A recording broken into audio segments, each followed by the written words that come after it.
Governor Walker toured manufacturing plants in 3 Wisconsin cities today to promote mining legislation, which could potentially lead to thousands of jobs.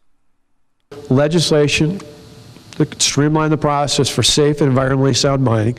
That's incredibly important for jobs. It's important to set the message, not just when it comes to mining and companies like yours that do mining-related work, but to send a message to all others in the state of Wisconsin that we're going to be reasonable and move forward and get things done that help create more jobs.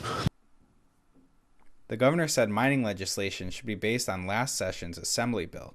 That bill passed the Assembly on party lines, but failed to move in the Senate. Since Republicans have gained a larger majority control in the Senate. If we get to a point where we feel in talking with the company and others that they're not going to come because they piled on so many stipulations, then it just doesn't make a lot of sense to push for a passage of a bill that doesn't lead to jobs.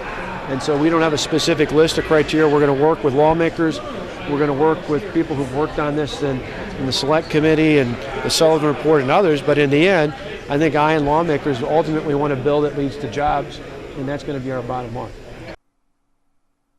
Democratic Senator Lena Taylor joined Walker and GOP legislators at Phoenix Products in Milwaukee.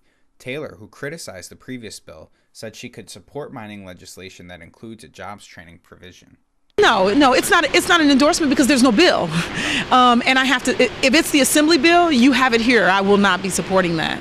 If it is something that addresses those other areas, I'm willing to stand and do what I believe is right for Wisconsinites. That we really deal with the training piece. I hear many companies talk about that people are not trained at the level that they need.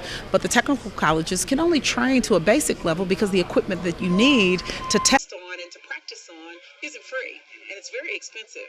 And so if we're not going to do something in the bill that addresses that, then we're not going to be able to address that issue.